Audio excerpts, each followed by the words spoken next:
ಆತ್ಮೀಯ ಬಂಧುಗಳೇ, ಕಳೆದ ಎಲ್ಲ ದಿನಗಳಲ್ಲಿ ಸತ್ಯವೇದ ಅಧ್ಯಯನ ಕಾರ್ಯಕ್ರಮವು ನಮ್ಮ ಆತ್ಮಿಕ ಜೀವಿತಕ್ಕೆ ತುಂಬ ಬಲವನ್ನು ನೀಡಿದೆ ಅಲ್ಲವೇ? ದೇವರಿಗೆ ಮಹಿಮೆಯಾಗಲಿ. ಇಂದು ಯಾರಾದರೂ ಪ್ರಥಮ ಬಾರಿ ಈ ಕಾರ್ಯಕ್ರಮ ವೀಕ್ಷಿಸ್ತಾ ಇರುವುದಾದರೆ ನಿಮ್ಮನ್ನು ಬಹು ಪ್ರೀತಿಯಿಂದ ಸ್ವಾಗತಿಸ್ತೇವೆ. ಇಂದು ನಾವು ಕೈಸರಿಯದಲ್ಲಿ ಇತಾಲಿಯದ ಪಟಾಲಮಿನ ಶತಾಧಿಪತಿಯಾದ ಕೊರ್ನೇಲಿಯನ್ ಎಂಬ ಮನುಷ್ಯನ ಜೀವಿತದಲ್ಲಿ ದೇವರು ಕೊಟ್ಟ ರಕ್ಷಣೆಯ ಬಗ್ಗೆ ತಿಳಿದುಕೊಳ್ಳೋಣ. ನಮ್ಮನ್ನು ತಗ್ಗಿಸಿಕೊಂಡವರಾಗಿ ವಿಧೇಯತೆಯಿಂದ ದೇವರ ವಾಕ್ಯಗಳನ್ನು ಅಂಗೀಕರಿಸಿಕೊಂಡು ಬಲ ಹೊಂದೋಣ. ಕರ್ತನಲ್ಲಿ ಪ್ರೀತಿಯುಳ್ಳ ದೇವಜನರೇ, ತನ್ನನ್ನು ಹೆಚ್ಚಿಸಿಕೊಳ್ಳುವ ಪ್ರತಿಯೊಬ್ಬನೂ ತಗ್ಗಿಸಲ್ಪಡುವನು, ತನ್ನನ್ನು ತಗ್ಗಿಸಿಕೊಳ್ಳುವವನು ಹೆಚ್ಚಿಸಲ್ಪಡುವನು ಎಂಬುದಾಗಿ ಹೇಳಿದಂಥ ನಮ್ಮ ರಕ್ಷಕನಾದ ಯೇಸು ಕ್ರಿಸ್ತನ ಪರಿಶುದ್ಧವುಳ್ಳ ನಾಮದಲ್ಲಿ ನಿಮ್ಮೆಲ್ಲರನ್ನು ವಂದಿಸುತ್ತಾ ಇಂದಿನ ಕಾರ್ಯಕ್ರಮಕ್ಕೆ ಬಹು ಪ್ರೀತಿಯಿಂದ ಸ್ವಾಗತಿಸುತ್ತೇನೆ. ದೇವರ ಕೃಪೆಯಿಂದ ಅಪೊಸ್ತಲ ಕೃತ್ಯಗಳು ಪುಸ್ತಕದ 9 ಅಧ್ಯಾಯಗಳನ್ನು ಧ್ಯಾನ ಮಾಡಿಕೊಂಡು ಆತ್ಮದಲ್ಲಿ ನಾವು ಬಲ ಹೊಂದಿ ಅನೇಕ ಸತ್ಯಗಳನ್ನು ತಿಳಿದುಕೊಂಡೆವು. ದೇವರಿಗೆ ಸ್ತೋತ್ರವಾಗಲಿ. ಮುಂದುವರೆದು ನಮ್ಮ ಧ್ಯಾನದಲ್ಲಿ ಅಪೊಸ್ತಲ ಕೃತ್ಯಗಳು ಪುಸ್ತಕದ 10ನೇ ಅಧ್ಯಾಯದ ಧ್ಯಾನವನ್ನು ಪ್ರಾರಂಭಿಸೋಣ. ಇದರ ಮುಖ್ಯ ಪ್ರಸ್ತಾಪ ಯೆಫೆತನ ವಂಶದವನಾದ ಕೊರ್ನೇಲ್ಯನ ಮಾನಸಾಂತರ ಎಂಬುದಾಗಿ. ಪ್ರಿಯರೇ, 10ನೇ ಅಧ್ಯಾಯದಲ್ಲಿ ಪೇತ್ರನ ಸೇವೆಯ ಮುಂದುವರೆದ ದಾಖಲೆ ಇರುತ್ತದೆ. ಮುಂದೆ ಪೇತ್ರನು ಚಿತ್ರದಿಂದ ಹಿಂದೆ ಸರಿದು ಪೌಲನ ಸೇವೆಯು ಪ್ರಾಮುಖ್ಯವಾಗಿ ಕಾಣುತ್ತದೆ. ಪೌಲನು ಅನ್ಯಜನರ ಅಪೊಸ್ತಲನಾದರೂ ಪೇತ್ರನು ಕೊರ್ನೇಲ್ಯನ ಮನೆಯನ್ನು ಪ್ರವೇಶಿಸಿ ಕ್ರಿಸ್ತನ ಮೂಲಕ ಅವರೆಲ್ಲರಿಗೆ ರಕ್ಷಣೆಯನ್ನು ತಿಳಿಸುವ ಮೂಲಕ ಅನ್ಯರಿಗೆ ಬಾಗಿಲನ್ನು ತೆರೆದವನಾದನು. ಅಪೊಸ್ತಲ ಕೃತ್ಯಗಳು 10ನೇ ಅಧ್ಯಾಯ 1ನೇ ವಚನವನ್ನು ಗಮನಿಸೋಣ. ಅಲ್ಲಿ ಹೀಗೆ ನೋಡುತ್ತೇವೆ: ಕೈಸರಿಯದಲ್ಲಿ ಇತಾಲ್ಯದ ಪಟಾಲಮೆನಿಸಿಕೊಳ್ಳುವ ಒಂದು ಪಟಾಲಮಿನ ಶತಾಧಿಪತಿಯಾದ ಕೊರ್ನೇಲ್ಯನೆಂಬ ಒಬ್ಬ ಮನುಷ್ಯನಿದ್ದನು ಎಂಬುದಾಗಿ. ಪ್ರೀತಿಯುಳ್ಳ ದೇವಜನರೇ, ಪೌಲನು ಕೈಸೇರಕ್ಕೆ ಹೋಗಿದ್ದಾನೆಂದು ಜ್ಞಾಪಿಸಿಕೊಳ್ಳಿರಿ. ಬೇರೆ ಕೆಲವು ಅಪೊಸ್ತಲರು ಕೂಡ ಆ ತೀರ ಪ್ರದೇಶಗಳಲ್ಲಿ ಸುವಾರ್ತೆ ಸಾರಿರಬಹುದು. ಯೊಪ್ಪದಿಂದ ತೀರ ಪ್ರದೇಶದಲ್ಲಿ ಮೇಲಕ್ಕೆ ಹೋಗುವಾಗ ಮುಂದೆ ಸಿಗುವುದೇ ರೋಮಾಯ ನಗರವಾದ ಕೈಸರಿಯ. ಪಿಲಾತನು ಇಲ್ಲಿಯೇ ವಾಸವಾಗಿದ್ದು ಸರಕಾರಿ ಅಧಿಪತಿಗಳು ಅಲ್ಲಿಯೇ ವಾಸಿಸುತ್ತಿದ್ದರು. ಕೊರ್ನೇಲ್ಯನು ಇಲ್ಲಿಯೇ ವಾಸವಾಗಿದ್ದನು. ಅವನು ಶತಾಧಿಪತಿಯಾಗಿದ್ದನು, ಅಂದರೆ 100 ರೋಮಾಯ ಸೈನಿಕರ ಮುಖ್ಯಸ್ಥನಾಗಿದ್ದನು. ಇತಾಲ್ಯದ ಪಟಾಲಾಮು ಎಂದರೆ ಇಟಲಿಯಿಂದ ಬಂದಿರುವ ರೋಮಾಯ ಸೈನ್ಯದ ಒಂದು ತುಕಡಿಯಾಗಿತ್ತು. ಅಪೊಸ್ತಲ ಕೃತ್ಯಗಳು 10ನೇ ಅಧ್ಯಾಯ 2ನೇ ವಚನವನ್ನು ನೋಡೋಣ.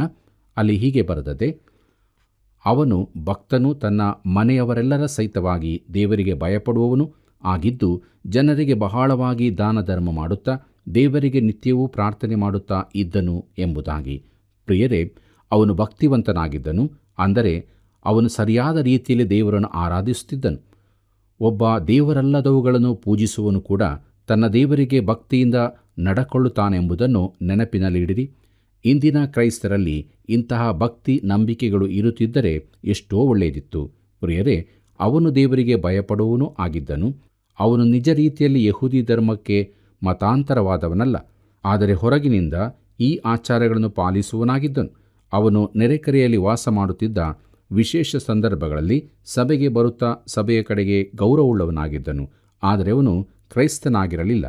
ಪ್ರೀತಿಯುಳ್ಳ ದೇವಜನರೇ, ಜನರಿಗೆ ಬಹಳವಾಗಿ ದಾನ ಧರ್ಮ ಮಾಡುತ್ತಾ ಇದ್ದನು, ಅಂದರೆ ಯಹೂದ್ಯರ ಧರ್ಮ ಕಾರ್ಯಗಳಿಗೆ ತುಂಬ ಕಾಣಿಕೆ ಕೊಡುತ್ತಿದ್ದಿರಬೇಕು.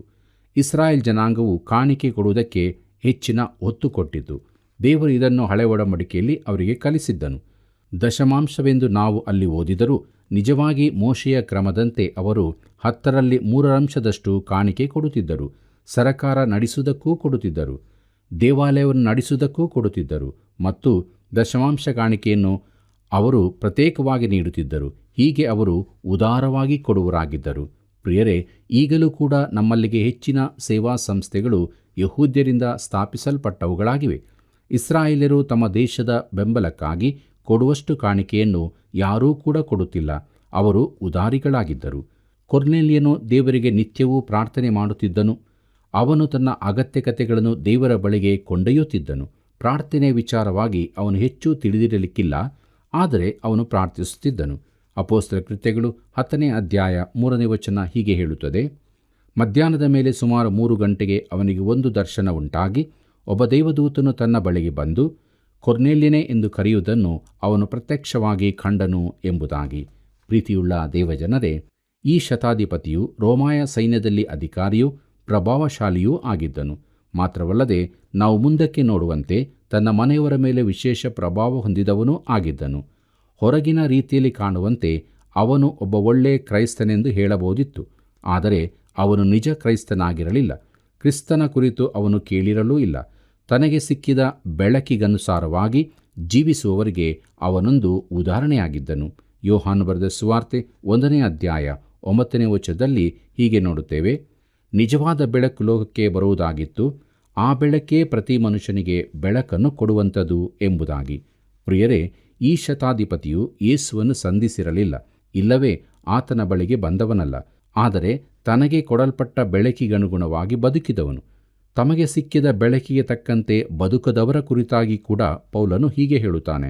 ರೋಮಾಪುರದವರಿಗೆ ಬರೆದ ಪತ್ರಿಕೆ 1ನೇ ಅಧ್ಯಾಯ 19 ಮತ್ತು 20ನೇ ವಚನದಲ್ಲಿ ಹೀಗೆ ನೋಡುತ್ತೇವೆ: ಯಾಕೆಂದರೆ ದೇವರ ವಿಷಯವಾಗಿ ತಿಳಿಯಬಹುದಾದದ್ದು ಅವರ ಮನಸ್ಸಿಗೆ ಸ್ಪಷ್ಟವಾಗಿ ತಿಳಿದಿದೆ.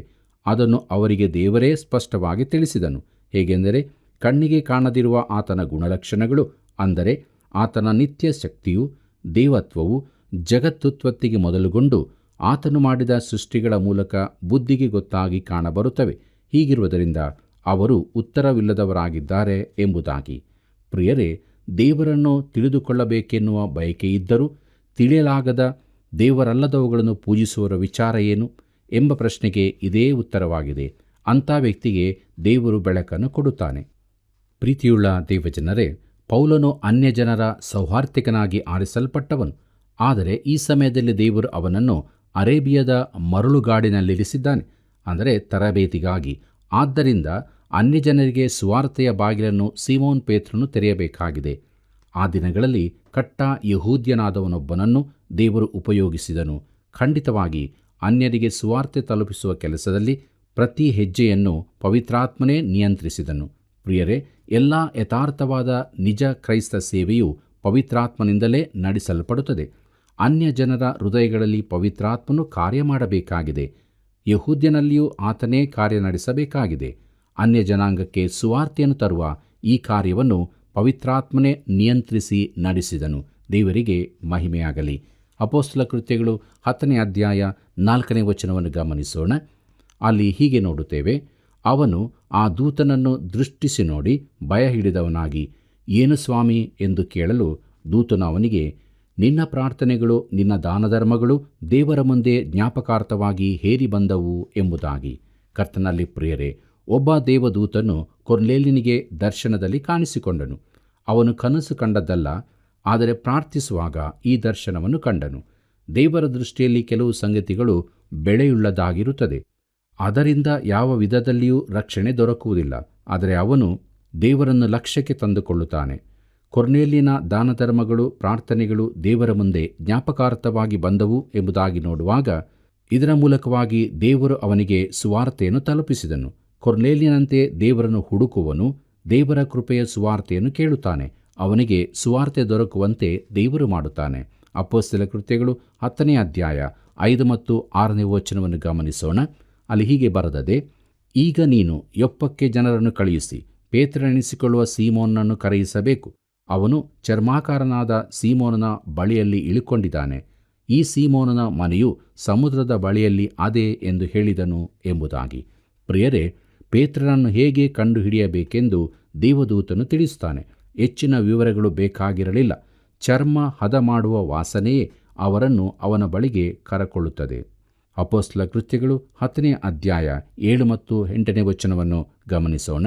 ಅಲ್ಲಿ ಹೀಗೆ ನೋಡುತ್ತೇವೆ: ಕೊರ್ನೇಲ್ಯನು ತನ್ನ ಸಂಗಡ ಮಾತಾಡಿದ ದೇವದೂತನು ಹೊರಟು ಹೋದ ಮೇಲೆ ತನ್ನ ಪರಿಚಾರಕರಲ್ಲಿ ಇಬ್ಬರನ್ನು, ತನ್ನ ಹತ್ತಿರ ಯಾವಾಗಲೂ ಇರುತ್ತಿದ್ದ ಸಿಪಾಯಿಗಳಲ್ಲಿ ಒಬ್ಬ ದೇವಭಕ್ತನನ್ನು ಕರೆದು ಅವರಿಗೆ ಈ ಸಂಗತಿಗಳನ್ನೆಲ್ಲ ವಿವರವಾಗಿ ಹೇಳಿ ಅವರನ್ನು ಯೊಪ್ಪಕ್ಕೆ ಕಳುಹಿಸಿದನು ಎಂಬುದಾಗಿ. ಪ್ರಿಯರೇ, ಚರ್ಮಾಕಾರನ ಮನೆಯನ್ನು ಗುರುತಿಸಲು ಅವರಿಗೆ ಕಷ್ಟವಾಗಲಿಲ್ಲ. ಅವರು ದಾರಿಯಲ್ಲಿ ಹೋಗುವಾಗ ದೇವರು ಪೇತ್ರನನ್ನು ತಯಾರು ಮಾಡಬೇಕಾಯಿತು. ಮುಂದಕ್ಕೆ ನಾವು ನೋಡುತ್ತೇವೆ ಪೇತ್ರನ ದರ್ಶನ ಎಂಬುದಾಗಿ. ಅಪೊಸ್ತಲ ಕೃತ್ಯಗಳು 10ನೇ ಅಧ್ಯಾಯ 9ನೇ ವಚನ ಹೀಗೆ ಹೇಳುತ್ತದೆ: ಮರುದಿನ ಅವರು ಪ್ರಯಾಣ ಮಾಡಿ ಆ ಊರಿನ ಹತ್ತಿರಕ್ಕೆ ಬರುತ್ತಿರುವಾಗ ಪೇತ್ರನು ಸುಮಾರು ಮಧ್ಯಾಹ್ನದಲ್ಲಿ ಪ್ರಾರ್ಥನೆ ಮಾಡುವುದಕ್ಕಾಗಿ ಮಾಳಿಗೆಯನ್ನು ಹತ್ತಿದನು ಎಂಬುದಾಗಿ. ಪ್ರಿಯರೇ, ದೇವರು ಪೇತ್ರನನ್ನು ಸಿದ್ಧಗೊಳಿಸುವುದು ಅವಶ್ಯವಾಗಿತ್ತು. ಪೇತ್ರನಲ್ಲಿ ಪೌಲನಿಗಿದ್ದ ವಿಶಾಲ ದೃಷ್ಟಿ ಇರಲಿಲ್ಲ. ಅವನಿಗೆ ಪೌಲನಿಗಿದ್ದಂಥ ಶಿಕ್ಷಣದ ಹಿನ್ನೆಲೆ ಇಲ್ಲದಿದ್ದರೂ ದೇವರು ಅವನನ್ನು ಬೇರೆ ವಿಧವಾಗಿ ಉಪಯೋಗಿಸಬಲ್ಲವನಾಗಿದ್ದನು. ದೇವರು ಉಪಯೋಗಿಸಬೇಕಾದ ಪ್ರತಿಯೊಬ್ಬ ವ್ಯಕ್ತಿಯೂ ಒಂದೇ ರೀತಿಯಲ್ಲಿ ತಯಾರುಗೊಳಿಸಲ್ಪಡಬೇಕೆಂಬುದು ಸರಿಯಲ್ಲ. ಮುಂದಕ್ಕೆ ನಾವು ನೋಡುತ್ತೇವೆ. ಅಪೊಸ್ತಲ ಕೃತ್ಯಗಳು 10ನೇ ಅಧ್ಯಾಯ 10ನೇ ವಚನದಿಂದ 12ನೇ ವಚನದವರೆಗೆ. ಅಲ್ಲಿ ಹೀಗೆ ಬರೆದದೆ: ಅವನು ಬಹಳ ಹಸಿದು ಊಟ ಮಾಡಬೇಕೆಂದಿದ್ದನು. ಊಟಕ್ಕೆ ಸಿದ್ಧವಾಗುತ್ತಿರುವಷ್ಟರಲ್ಲಿ ಅವನು ಧ್ಯಾನಪರವಶನಾಗಿ ಆಕಾಶವು ತೆರೆದಿರುವುದನ್ನು, 4 ಮೂಲೆಗಳನ್ನು ಹಿಡಿದಿದ್ದ ದೊಡ್ಡ ಜೋಳಿಗೆಯಂತಿರುವ ಏನೋ ಒಂದು ವಸ್ತುವು ಭೂಮಿಯ ಮೇಲೆ ಇಳಿಯುವುದನ್ನು ಕಂಡನು. ಅದರೊಳಗೆ ಸಕಲ ವಿಧವಾದ ಪಶುಗಳು, ನೆಲದ ಮೇಲೆ ಹರಿದಾಡುವ ಕ್ರಿಮಿಕೀಟಗಳು, ಅಂತರಿಕ್ಷದಲ್ಲಿ ಹಾರಾಡುವ ಹಕ್ಕಿಗಳು ಇದ್ದವು ಎಂಬುದಾಗಿ. ಪ್ರಿಯರೇ, ಆ ಜೋಳಿಗೆಯಲ್ಲಿ ಪಶುಗಳು, ಎಲ್ಲ ವಿಧದ ಪಕ್ಷಿಗಳು, ಕೀಟಗಳು ಇದ್ದವು ಎಂಬುದನ್ನು ಗಮನಿಸಿರಿ. ಅಪೊಸ್ತಲ ಕೃತ್ಯಗಳು 10ನೇ ಅಧ್ಯಾಯ 13 ಮತ್ತು 14ನೇ ವಚನವನ್ನು ಗಮನಿಸೋಣ. ಅಲ್ಲಿ ನಾವು ಹೀಗೆ ನೋಡುತ್ತೇವೆ: ಆಗ ಪೇತ್ರನೇ, ಎದ್ದು ಕೊಯ್ದು ತಿನ್ನು ಎಂದು ಅವನಿಗೆ ಒಂದು ವಾಣಿ ಕೇಳಿಸಿತು. ಅದಕ್ಕೆ ಪೇತ್ರನು, ಬೇಡವೇ ಬೇಡ ಸ್ವಾಮಿ, ನಾನು ಎಂದೂ ಹೊಲೆ ಪದಾರ್ಥವನ್ನಾಗಲಿ ಅಶುದ್ಧ ಪದಾರ್ಥವನ್ನಾಗಲಿ ತಿಂದವನಲ್ಲ ಅಂದನು ಎಂಬುದಾಗಿ. ಪ್ರೀತಿಯುಳ್ಳ ದೇವಜನರೇ, ಇದರ ಅರ್ಥವೇನಿರಬಹುದೆಂದು ಪೇತ್ರನು ಆಶ್ಚರ್ಯಪಡುತ್ತಿರಲು ಒಂದು ಸ್ವರವು ಅವನಿಗೆ ಕೇಳಿಸಿತು. ಪೇತ್ರನು ಸ್ವಾಮಿ ಎಂದು ಕರೆದರೂ ಆತನ ಮಾತಿಗೆ ನಡೆಯಲು ಒಪ್ಪಿಕೊಳ್ಳಲಿಲ್ಲ. ಪ್ರಿಯರೇ, ಪೇತ್ರನು ಇನ್ನೂ ಮೋಶೆಯ ಧರ್ಮಶಾಸ್ತ್ರವನ್ನು ಪಾಲಿಸುವವನು, ಧಾರ್ಮಿಕವಾಗಿ ಅಶುದ್ಧವೆಂದೆನಿಸಿರುವುದನ್ನು ತಿನ್ನದವನೂ ಆಗಿದ್ದಾನೆ ಮತ್ತು ಇದರ ಕುರಿತಾಗಿ ಅವನು ಪ್ರಾಮಾಣಿಕನಾಗಿದ್ದಾನೆ. ಅಪೊಸ್ತಲ ಕೃತ್ಯಗಳು 10ನೇ ಅಧ್ಯಾಯ 15ನೇ ವಚನ ಹೀಗೆ ಹೇಳುತ್ತದೆ: ದೇವರು ಶುದ್ಧ ಮಾಡಿದ್ದನ್ನು ನೀನು ಹೊಲೆ ಎನ್ನಬೇಡವೆಂದು ತಿರುಗಿ 2ನೇ ಸಾರಿ ಅವನಿಗೆ ವಾಣಿ ಕೇಳಿಸಿತು ಎಂಬುದಾಗಿ. ಪ್ರಿಯರೇ, ದೇವರು ಶುದ್ಧ ಮಾಡಿದ್ದನ್ನು ನೀನು ಅಶುದ್ಧವೆಂದು ಹೇಳಬೇಡ. ದೇವರು ಹೇಳಿರುವುದರಿಂದ ನೀನು ಯಾವುದನ್ನೂ ತಿನ್ನಬಹುದು. ಮುಂದಕ್ಕೆ ನಾವು ನೋಡುತ್ತೇವೆ. ಅಪೊಸ್ತಲ ಕೃತ್ಯಗಳು 10ನೇ ಅಧ್ಯಾಯ 16ನೇ ವಚನದಲ್ಲಿ ಹೀಗೆ 3 ಸಾರಿ ಆಯಿತು. ಆದ ಕೂಡಲೇ ಆ ವಸ್ತುವು ಆಕಾಶದೊಳಗೆ ಸೇರಿಕೊಂಡಿತು ಎಂಬುದಾಗಿ. ಪ್ರಿಯರೇ, ಇದೆಲ್ಲ ಏನು ಎಂಬುದಾಗಿ ಪೇತ್ರನು ಆಶ್ಚರ್ಯಪಡುತ್ತಿದ್ದನು. ಅಪೊಸ್ತಲ ಕೃತ್ಯಗಳು 10ನೇ ಅಧ್ಯಾಯ 17ನೇ ವಚನದಿಂದ 22ನೇ ವಚನದವರೆಗೆ ಗಮನಿಸೋಣ. ಅಲ್ಲಿ ಹೀಗೆ ಬರೆದದೆ: ಪೇತ್ರನು ತನಗಾದ ದರ್ಶನವು ಏನಾಗಿರಬಹುದೆಂದು ತನ್ನಲ್ಲಿ ಕಳವಳ ಪಡುತ್ತಿರುವಾಗಲೇ ಕೊರ್ನೇಲ್ಯನು ಕಳಿಸಿದ್ದ ಆ ಮನುಷ್ಯರು ಸೀಮೋನನ ಮನೆ ಯಾವುದು ಎಂದು ಕೇಳಿಕೊಂಡು ಬಂದು ಆ ಮನೆಯ ಬಾಗಿಲಲ್ಲಿ ನಿಂತು, ಪೇತ್ರನೆನಿಸಿಕೊಳ್ಳುವ ಸೀಮೋನನು ಇಲ್ಲಿ ಇಳುಕೊಂಡಿದ್ದಾನೋ ಎಂದು ಕೂಗಿ ಕೇಳಿದರು. ಪೇತ್ರನು ಆ ದರ್ಶನದ ವಿಷಯದಲ್ಲಿ ಆಲೋಚನೆ ಮಾಡುತ್ತಿರಲು ದೇವರಾತ್ಮನು ಅವನಿಗೆ, ಅಗೋ, 2 ಮನುಷ್ಯರು ನಿನ್ನನ್ನು ವಿಚಾರಿಸುತ್ತಾರೆ. ನೀನೆದ್ದು ಕೆಳಗಿಳಿದು ಏನೂ ಸಂಶಯಪಡದೆ ಅವರ ಜೊತೆಯಲ್ಲಿ ಹೋಗು, ನಾನೇ ಅವರನ್ನು ಕಳಿಸಿದ್ದೇನೆ ಎಂದು ಹೇಳಿದನು. ಪೇತ್ರನು ಕೆಳಗಿಳಿದು ಆ ಮನುಷ್ಯರ ಬಳಿಗೆ ಬಂದು, ಇಗೋ, ನೀವು ವಿಚಾರಿಸುವವನು ನಾನೇ. ನೀವು ಬಂದ ಕಾರಣವೇನು ಎಂದು ಕೇಳಲು ಅವರು, ಕೊರ್ನೇಲ್ಯನೆಂಬ ಒಬ್ಬ ಶತಾಧಿಪತಿ ಇದ್ದಾನೆ. ಅವನು ನೀತಿವಂತನು, ದೇವರಿಗೆ ಭಯಪಡುವವನು, ಯಹೂದ್ಯ ಜನರೆಲ್ಲರಿಂದ ಒಳ್ಳೆಯ ಹೆಸರು ಹೊಂದಿದವನೂ ಆಗಿದ್ದಾನೆ. ನಿನ್ನನ್ನು ತನ್ನ ಮನೆಗೆ ಕರೆ ಕಳಿಸಿಕೊಂಡು ನಿನ್ನಿಂದ ಬೋಧನೆಯನ್ನು ಕೇಳಬೇಕೆಂದು ದೇವದೂತನ ಮುಖಾಂತರವಾಗಿ ಅಪ್ಪಣೆ ಹೊಂದಿದನು ಎಂದು ಹೇಳಿದರು ಎಂಬುದಾಗಿ. ಪ್ರಿಯರೇ, ಸೀಮೋನ್ ಪೇತ್ರನು ಕೈಸರೈಯಕ್ಕೆ ಹೋಗಬೇಕಾಗಿತ್ತು. ಕೊರ್ನೇಲ್ಯನು ಕಳಿಸಿದ ಈ ಜನರು ಇದಕ್ಕೆ ಉತ್ತರವಾಗಿದ್ದು ಕೊರ್ನೇಲ್ಯನ ಮನೆಗೆ ಬರಬೇಕೆಂದು ಅವನನ್ನು ಕೇಳಿಕೊಂಡರು. ಮುಂದಕ್ಕೆ ನಾವು ನೋಡುತ್ತೇವೆ ಕೊರ್ನೇಲ್ಯನ ಮಾನಸಾಂತರ. ಪ್ರೀತಿಯುಳ್ಳ ದೇವಜನರೇ, ಅಪೊಸ್ತಲ ಕೃತ್ಯಗಳು 10ನೇ ಅಧ್ಯಾಯ 23ನೇ ವಚನದಿಂದ 25ನೇ ವಚನವನ್ನು ಗಮನಿಸೋಣ. ಅಲ್ಲಿ ಹೀಗೆ ಬರೆದದೆ: ಪೇತ್ರನು ಇದನ್ನು ಕೇಳಿ ಅವರನ್ನು ಒಳಕ್ಕೆ ಕರೆದು ಉಪಚರಿಸಿದನು. ಮರುದಿನ ಅವನು ಎದ್ದು ಅವರ ಜೊತೆಯಲ್ಲಿ ಹೊರಟನು. ಯೊಪ್ಪದಲ್ಲಿದ್ದ ಸಹೋದರರು ಕೆಲವರು ಅವನ ಕೂಡ ಹೋದರು. ಮರುದಿನ ಅವರು ಕೈಸರೈಯಕ್ಕೆ ಸೇರಿದರು. ಕೊರ್ನೇಲ್ಯನು ತನ್ನ ಬಂಧು ಬಳಗದವರನ್ನು, ಪ್ರಾಣ ಮಿತ್ರರನ್ನು ಕೂಡ ಕರೆಯಿಸಿ ಪೇತ್ರನನ್ನು ಎದುರು ನೋಡುತ್ತಿದ್ದನು. ಅವನು ಬಂದಾಗ ಕೊರ್ನೇಲ್ಯನು ಅವನನ್ನು ಎದುರುಗೊಂಡು ಅವನ ಪಾದಕ್ಕೆ ಬಿದ್ದು ನಮಸ್ಕಾರ ಮಾಡಿದನು ಎಂಬುದಾಗಿ. ಕರ್ತನಲ್ಲಿ ಪ್ರಿಯರೇ, ಕೊರ್ನೇಲ್ಯನಿಗೆ ತನ್ನ ಕುಟುಂಬದವರ ಮೇಲೆ ಒಳ್ಳೆಯ ಪ್ರಭಾವವಿತ್ತೆಂಬುದನ್ನು ನಾವು ಇಲ್ಲಿ ಕಾಣಬಹುದು. ಅವನು ಈ ಸಂದರ್ಭಕ್ಕಾಗಿ ಅವರೆಲ್ಲರನ್ನೂ ಕೂಡಿಸಿದ್ದನು. ಪೇತ್ರನನ್ನು ಕರೆ ಕಳಿಸುವಂತೆ ದೇವದೂತನು ತಿಳಿಸಿದಾಗ ಪೇತ್ರನೊಬ್ಬ ಮಹಾ ವ್ಯಕ್ತಿಯಾಗಿರಬೇಕೆಂದು ಭಾವಿಸಿ ಅವನಿಗೆ ಅಡ್ಡಬಿದ್ದು ಆರಾಧಿಸಿದನು. ಪ್ರಿಯರೇ, ಪೇತ್ರನು ಇದಕ್ಕೆ ತೋರಿಸಿದ ಪ್ರತಿಕ್ರಿಯೆ ಗಮನಿಸತಕ್ಕದ್ದು. ಯಾರೂ ತನ್ನ ಪಾದಕ್ಕೆ ಅಡ್ಡಬಿದ್ದು ಮುದ್ದಿಸಲು ಅವನು ಬಿಡುತ್ತಿರಲಿಲ್ಲ. ಅದು ಅವನಿಗೆ ಇಷ್ಟವಿರಲಿಲ್ಲ. ಅಪೊಸ್ತಲ ಕೃತ್ಯಗಳು 10ನೇ ಅಧ್ಯಾಯ 26ನೇ ವಚನ ಹೀಗೆ ಹೇಳುತ್ತದೆ: ಆದರೆ ಪೇತ್ರನು, ಏಳಪ್ಪ, ನಾನೂ ಮನುಷ್ಯನು ಎಂದು ಹೇಳಿ ಅವನನ್ನು ಎತ್ತಿದನು ಎಂಬುದಾಗಿ. ಪ್ರಿಯರೇ, ಪೇತ್ರನು ಬಗ್ಗಿ ಅವನನ್ನು ಎಬ್ಬಿಸಿ ನಿಲ್ಲಿಸಿದನು. ಏಳು, ನಾನು ನಿನ್ನಂತೆ ಮನುಷ್ಯನು ಎಂದು ಹೇಳಿದನು. ಅವನು ಮಾಡಿದ್ದು ನನಗೆ ಇಷ್ಟವಾಯಿತು. ಅಪೊಸ್ತಲ ಕೃತ್ಯಗಳು 10ನೇ ಅಧ್ಯಾಯ 27 ಮತ್ತು 28ನೇ ವಚನವನ್ನು ಗಮನಿಸೋಣ. ಅಲ್ಲಿ ಹೀಗೆ ನೋಡುತ್ತೇವೆ. ಅವನ ಸಂಗಡ ಸಂಭಾಷಣೆ ಮಾಡುತ್ತಾ ಮನೆಯೊಳಕ್ಕೆ ಬಂದನು. ಅಲ್ಲಿ ಬಹು ಜನರು ಕೂಡಿ ಬಂದಿರುವುದನ್ನು ಕಂಡು ಅವರಿಗೆ, ಯಹೂದ್ಯರು ಅನ್ಯಜನರ ಕೂಡ ಹೊಕ್ಕುಬಳಿಕೆ ಮಾಡುವುದು ಯಹೂದ್ಯರ ಸಂಪ್ರದಾಯಕ್ಕೆ ವಿರುದ್ಧವಾಗಿದೆ ಎಂದು ನೀವು ಬಲ್ಲಿರಷ್ಟೇ. ನನಗಂತೂ ಯಾವ ಮನುಷ್ಯನನ್ನಾದರೂ ಹೊಲೆಯನೂ ಇಲ್ಲವೇ ಅಶುದ್ಧನೂ ಅನ್ನಬಾರದೆಂದು ದೇವರು ತೋರಿಸಿದ್ದಾನೆ ಎಂಬುದಾಗಿ. ಕರ್ತನಲ್ಲಿ ಪ್ರಿಯರೇ, ಪೇತ್ರನು ಮೊದಲ ಬಾರಿಗೆ ಒಬ್ಬ ಅನ್ಯನ ಮನೆಯೊಳಕ್ಕೆ ಪ್ರವೇಶಿಸುತ್ತಿದ್ದಾನೆ. ಅಲ್ಲಿಗೆ ಹೋಗುವಂತೆ ದೇವರು ಕೊಟ್ಟ ಅಪ್ಪಣೆಯ ಕುರಿತು ಅವನು ಇನ್ನೂ ಆಶ್ಚರ್ಯಪಡುತ್ತಿದ್ದಾನೆ. ಅವನು ತನ್ನ ಮಾತನ್ನು ಪ್ರಾರಂಭಿಸುವಾಗಲೇ ನಯ ವಿನಯವನ್ನು ಮೀರುವಂತೆ ಕಂಡನು. ಅವನಾಡಿದ ಮಾತು ಸ್ವಲ್ಪ ಕಠಿಣವಾದದ್ದಾಗಿ ಕಂಡುಬರುತ್ತದೆ. ಆದರೆ ಶುದ್ಧವೆಂದಾಗಲಿ ಅಶುದ್ಧವೆಂದಾಗಲಿ ಇಲ್ಲವೆಂದು ದೇವರು ಅವನಿಗೆ ತೋರಿಸಿಕೊಟ್ಟದರಿಂದ ಅವನು ತನ್ನ ಮಾತನ್ನು ಮುಂದುವರಿಸುತ್ತಾನೆ. ಆ ಮಾತು ಹೀಗಿದೆ. ಅಪೊಸ್ತಲ ಕೃತ್ಯಗಳು 10ನೇ ಅಧ್ಯಾಯ 29ನೇ ವಚನದಲ್ಲಿ, ಆದ ಕಾರಣ ನೀವು ನನ್ನನ್ನು ಕರೆಸಿದ ಉದ್ದೇಶವೇನು ನನಗೆ ತಿಳಿಸಬೇಕು ಎಂದು ಹೇಳಿದನು ಎಂಬುದಾಗಿ. ಕರ್ತನಲ್ಲಿ ಪ್ರಿಯರೇ, ಇದು ನನಗೆ ಆಶ್ಚರ್ಯವಾಗಿ ತೋರುತ್ತದೆ. ಪೇತ್ರನು ಈ ಪ್ರಶ್ನೆಯನ್ನು ಯಾಕೆ ಕೇಳಬೇಕಿತ್ತು? ಅವರು ನೇರವಾಗಿ ಯೇಸು ಕ್ರಿಸ್ತನ ವಿಚಾರವಾಗಿ ಮಾತನಾಡಲು ಯಾಕೆ ತೊಡಗಲಿಲ್ಲ?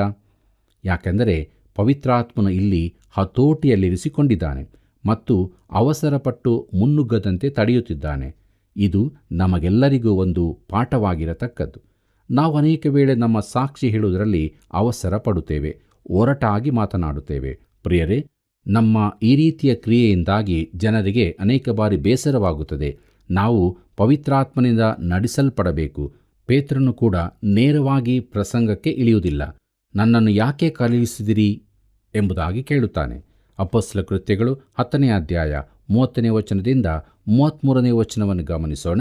ಅಲ್ಲಿ ಹೀಗೆ ಬರೆದದೆ, ಅದಕ್ಕೆ ಕೊರ್ನೇಲ್ಯನು, ನಾನು 4 ದಿವಸಗಳ ಹಿಂದೆ ಮಧ್ಯಾಹ್ನದ ಮೇಲೆ 3 ಗಂಟೆಗೆ ನಡೆಯತಕ್ಕ ದೇವರ ಪ್ರಾರ್ಥನೆಯನ್ನು ಇಷ್ಟು ಹೊತ್ತಿನವರೆಗೂ ನನ್ನ ಮನೆಯಲ್ಲಿ ಮಾಡುತ್ತಿದ್ದಾಗ ಹೊಳೆಯುವ ವಸ್ತ್ರವನ್ನು ಧರಿಸಿಕೊಂಡಿದ್ದ ಒಬ್ಬ ಮನುಷ್ಯನು ನನ್ನೆದುರಿಗೆ ನಿಂತುಕೊಂಡು, ಕೊರ್ನೇಲ್ಯನೇ, ನಿನ್ನ ಪ್ರಾರ್ಥನೆಯು ಕೇಳಬಂತು.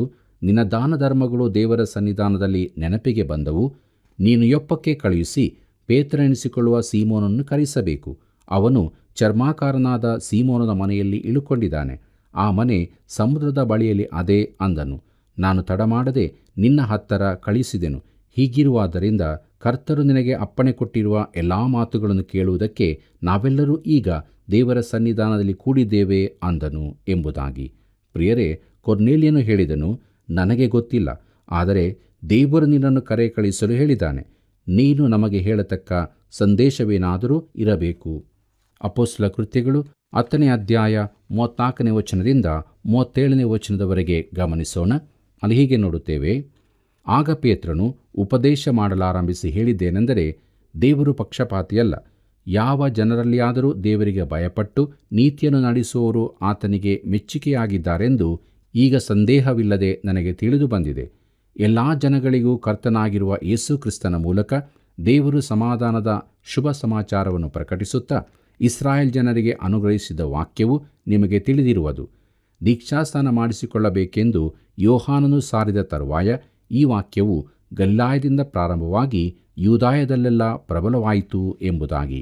ಕರ್ತನಲ್ಲಿ ಪ್ರಿಯರೇ, ಕೊರ್ನೇಲ್ಯನು ಆತನ ಸಂಗಡದಲ್ಲಿದ್ದವರು ನಜರೇತಿನ ಯೇಸುವಿನ ಕುರಿತಾಗಿಯೂ ಸ್ಥಾನಿಕನಾದ ಯೋಹಾನನ ಸೇವೆಯ ಕುರಿತಾಗಿಯೂ ಕೇಳಿದ್ದಿರಬಹುದು.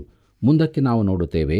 ಅಪೊಸ್ತಲ ಕೃತ್ಯಗಳು 10ನೇ ಅಧ್ಯಾಯ 38ನೇ ವಚನದಿಂದ 40ನೇ ವಚನದವರೆಗೆ, ದೇವರು ನಜರೇತಿನ ಯೇಸುವನ್ನು ಪವಿತ್ರಾತ್ಮದಿಂದಲೂ ಬಲದಿಂದಲೂ ಅಭಿಷೇಕಿಸಿದನು. ದೇವರು ಆತನ ಸಂಗಡ ಇದ್ದದ್ದರಿಂದ ಆತನು ಉಪಕಾರಗಳನ್ನು ಮಾಡುತ್ತಾ ಸೈತಾನದಿಂದ ಬಾಧಿಸಲ್ಪಡುತ್ತಿರುವವರೆಲ್ಲರನ್ನು ಗುಣಮಾಡುತ್ತಾ ಸಂಚರಿಸಿದನು. ಇದೆಲ್ಲ ನಿಮಗೆ ಗೊತ್ತಾಗಿರುವುದಷ್ಟೇ.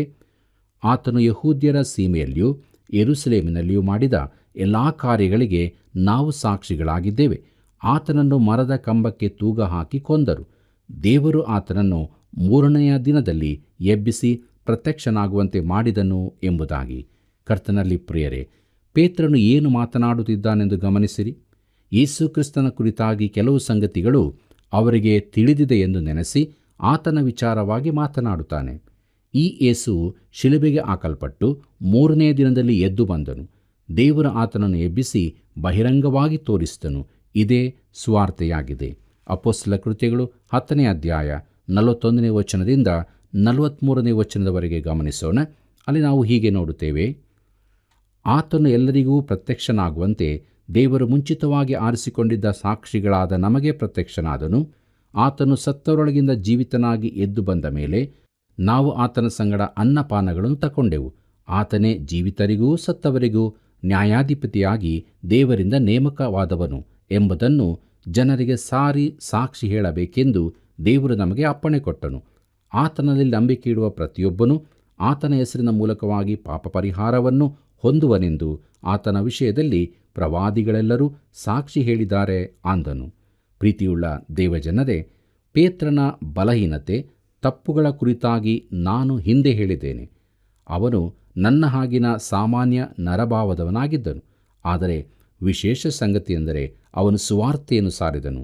ಆ ಸುವಾರ್ತೆ ಏನೆಂದರೆ ಯೇಸು ಕ್ರಿಸ್ತನು ಸತ್ತನು, ತಿರುಗಿ ಎದ್ದು ಬಂದನು ಮತ್ತು ಆತನನ್ನು ನಂಬುವವರೆಲ್ಲರಿಗೆ ಪಾಪ ಕ್ಷಮಾಪಣೆ ದೊರಕುವುದು.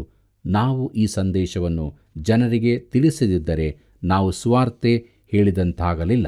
ಪ್ರೀತಿಯುಳ್ಳ ದೇವಜನರೇ, ನಮ್ಮನ್ನು ನಾವು ಪರೀಕ್ಷೆ ಮಾಡಿಕೊಳ್ಳೋಣ. ನಾವು ಯೇಸು ಕ್ರಿಸ್ತನ ವಿಚಾರವಾಗಿ ತಿಳಿಸುತ್ತಾ ಇದ್ದೇವೆಯೋ? ಪ್ರೀತಿಯುಳ್ಳ ದೇವಜನರೇ, ನಮ್ಮ ಕಾರ್ಯಕ್ರಮದ ಅಂತ್ಯಭಾಗದಲ್ಲಿ ನಾವು ಬಂದಿರುವಾಗ ಕೊನೆಯದಾಗಿ ಅಪೊಸ್ತಲ ಕೃತ್ಯಗಳು 10ನೇ ಅಧ್ಯಾಯ 44ನೇ ವಚನದಿಂದ 48ನೇ ವಚನದವರೆಗೆ ನೋಡೋಣ. ಅಲ್ಲಿ ಹೀಗೆ ಬರೆದದೆ: ಪೇತ್ರನು ಈ ಮಾತುಗಳನ್ನು ಇನ್ನೂ ಹೇಳುತ್ತಿರುವಾಗ ಅವನ ವಾಕ್ಯವನ್ನು ಕೇಳಿದವರೆಲ್ಲರ ಮೇಲೆ ಪವಿತ್ರಾತ್ಮವರವು ಇಳಿಯಿತು. ಅವರು ನಾನಾ ಭಾಷೆಗಳನ್ನಾಡುತ್ತಾ ದೇವರನ್ನು ಕೊಂಡಾಡುತ್ತಾ ಇರುವುದನ್ನು ಪೇತ್ರನ ಸಂಗಡ ಬಂದಿದ್ದ ಯಹೂದ್ಯರಾದ ವಿಶ್ವಾಸಿಗಳು ಕೇಳಿದಾಗ, ಅನ್ಯಜನಗಳಿಗೂ ಪವಿತ್ರಾತ್ಮದಾನ ಮಾಡಲ್ಪಟ್ಟಿದೆಯಲ್ಲ ಎಂದು ಅತ್ಯಾಶ್ಚರ್ಯಪಟ್ಟರು. ನಡೆದ ಸಂಗತಿಯನ್ನು ಪೇತ್ರನು ನೋಡಿ, ನಮ್ಮ ಹಾಗೆಯೇ ಪವಿತ್ರಾತ್ಮವರವನ್ನು ಹೊಂದಿದ ಇವರಿಗೆ ನೀರಿನ ದೀಕ್ಷಾಸ್ನಾನವಾಗದಂತೆ ಯಾರಾದರೂ ಅಭ್ಯಂತರ ಮಾಡಾರೆ ಎಂದು ಹೇಳಿ ಅವರಿಗೆ, ನೀವು ಯೇಸು ಕ್ರಿಸ್ತನ ಹೆಸರಿನಲ್ಲಿ ದೀಕ್ಷಾಸ್ನಾನ ಮಾಡಿಸಿಕೊಳ್ಳಬೇಕೆಂದು ಅಪ್ಪಣೆ ಕೊಟ್ಟನು. ಆಮೇಲೆ ಅವರು ಅವನನ್ನು ಇನ್ನೂ ಕೆಲವು ದಿವಸ ಇರಬೇಕೆಂದು ಬೇಡಿಕೊಂಡರು ಎಂಬುದಾಗಿ.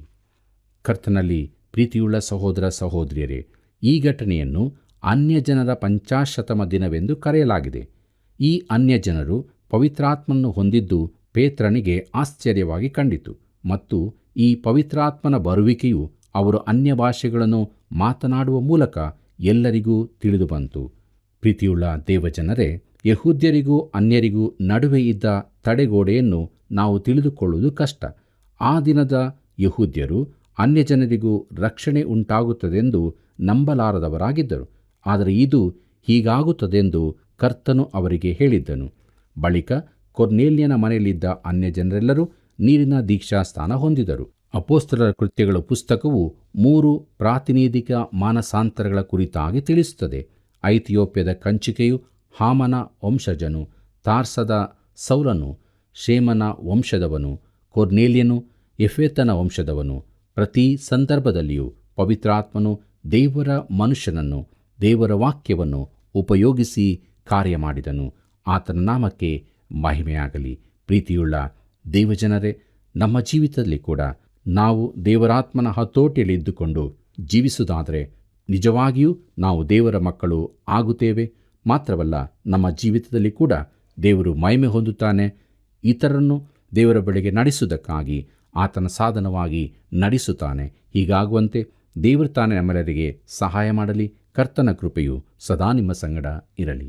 ಪ್ರಿಯರೇ, ಶತಾಧಿಪತಿಯಾದ ಕೊರ್ನೇಲಿಯನು ದೇವರಿಗೆ ಭಯಪಡುವವನು, ದಾನ ಧರ್ಮ ಮಾಡುವವನು, ನಿತ್ಯವೂ ಪ್ರಾರ್ಥನೆ ಮಾಡುವವನು, ಭಕ್ತಿವಂತನು ಆಗಿದ್ದರೂ ರಕ್ಷಣೆಯನ್ನು ಹೊಂದಲಾರದೆ ಇದ್ದನು. ನಮ್ಮ ಒಳ್ಳೆಯ ಕ್ರಿಯೆಗಳು, ಪ್ರಾರ್ಥನೆ, ಭಯಭಕ್ತಿಯ ದೇವರ ಆತನ ನೆನಪಿಗೆ ಬರಬಹುದು. ಆದರೆ ಕ್ರಿಸ್ತನಿಂದ ದೊರೆಯುವ ರಕ್ಷಣೆ ಬಹಳ ಪ್ರಾಮುಖ್ಯ. ಪೇತ್ರನು ಬೋಧಿಸಿದ ದೇವರ ವಾಕ್ಯದ ಮೂಲಕ ಕೊರ್ನೇಲಿಯನು ಅವನ ಮನೆಯವರು ರಕ್ಷಣೆ ಹೊಂದಿದರು. ನಾವು ಕೂಡ ತಿರುಗಿ ಹುಟ್ಟಿದವರಾಗಿ ರಕ್ಷಣೆಯ ಸಂತೋಷದಲ್ಲಿ ದಿನಾಲೂ ಯೇಸುವನ್ನು ಹಿಂಬಾಲಿಸೋಣ. ಪ್ರಾರ್ಥನೆಯನ್ನು ಮಾಡೋಣ. ನಮ್ಮನ್ನು ಸೃಷ್ಟಿ ಮಾಡಿದಂಥ ಸೃಷ್ಟಿಕರ್ತನಾದ ತಂದೆಯಾದ ದೇವರೇ, ಪ್ರೀತಿ ಸ್ವರೂಪನಾದ ದೇವರೇ, ಶಾಶ್ವತವಾದ ಪ್ರೇಮದಿಂದ ಪ್ರೇಮಿಸಿದಂಥ ದೇವ, ನಿನ್ನ ನಾಮಕ್ಕೆ ಸ್ತೋತ್ರವಾಗಲಿ. ನಮ್ಮ ರಕ್ಷಕನಾಂತ ಯೇಸು ಕ್ರಿಸ್ತನ ಪರಿಶುದ್ಧ ನಾಮದಲ್ಲಿ ಈ ಬೆಳಗಿನ ವೇಳೆಯಲ್ಲಿ ನಿನ್ನ ಜೀವವುಳ್ಳ ವಾಕ್ಯಗಳನ್ನು ಧ್ಯಾನಿಸುವಂತೆ ನಮ್ಮೆಲ್ಲರಿಗೂ ಕೊಟ್ಟಂಥ ಈ ಅವಕಾಶಕ್ಕಾಗಿ ಸ್ತೋತ್ರ. ರಕ್ಷಣೆಯ ಮಾರ್ಗದಲ್ಲಿ ಬರಬೇಕು ಕರ್ತನೆ ನಮ್ಮ ಪ್ರಿಯ ವೀಕ್ಷಕರು. ಅದರಂತೆ ನಿನ್ನ ಜೀವವುಳ್ಳ ವಾಕ್ಯಗಳನ್ನು ಅವರ ಹೃದಯದಲ್ಲಿ ನಾಟಿ ಒಳ್ಳೆಯ ಫಲವನ್ನು ಅವರು ಹೊಂದಲಿಕ್ಕಾಗುವಂತೆ ಸಹಾಯ ಮಾಡು. ಅವರು ಕೂಡ ರಕ್ಷಣೆ ಹೊಂದಿ ಅವರ ಹೆಸರುಗಳು ಜೀವಬಾಧ್ಯರ ಪಟ್ಟಿಯಲ್ಲಿ ಬರೆಯಲ್ಪಡಬೇಕು ಸ್ವಾಮಿ. ಅದರಂತೆ ಪರಿಶುದ್ಧಾತ್ಮನು ಅವರ ಹೃದಯಗಳಲ್ಲಿ ಕಾರ್ಯ ಸಾಧಿಸಬೇಕೆಂದು ಅವರೆಲ್ಲರನ್ನು ನಿನ್ನ ಕೈಗಳಿಗೆ ಒಪ್ಪಿಸಿಕೊಟ್ಟು ಈ ಪ್ರಾರ್ಥನೆಯನ್ನು ಯೇಸು ಕ್ರಿಸ್ತನ ಮಹಿಮೆಯ ನಾಮದಲ್ಲಿ ಬೇಡಿದ್ದೇವೆ ನಮ್ಮ ತಂದೆಯೇ, ಆಮೇನ್. ಹೇಗಿತ್ತು ಪ್ರಿಯರೇ ಸತ್ಯವೇದ ಅಧ್ಯಯನ? ನೀವೆಲ್ಲರೂ ಸತ್ಯವನ್ನು ತಿಳಿದುಕೊಂಡು ಸಂತೋಷಪಟ್ಟಿರಲ್ವೇ? ಇತರರು ಕೂಡ ದೇವರ ಬಳಿಗೆ ಬರುವಂತಾಗಲು ಕಾರ್ಯಕ್ರಮದ ಅಭಿವೃದ್ಧಿಗಾಗಿ ನಮ್ಮ ಮೊಬೈಲ್ ಸಂಖ್ಯೆಗೆ ಹಿಂದೆ ಕರೆ ಮಾಡಿರಿ. ದೇವರು ನಿಮ್ಮೆಲ್ಲರನ್ನು ಆಶೀರ್ವದಿಸಲಿ.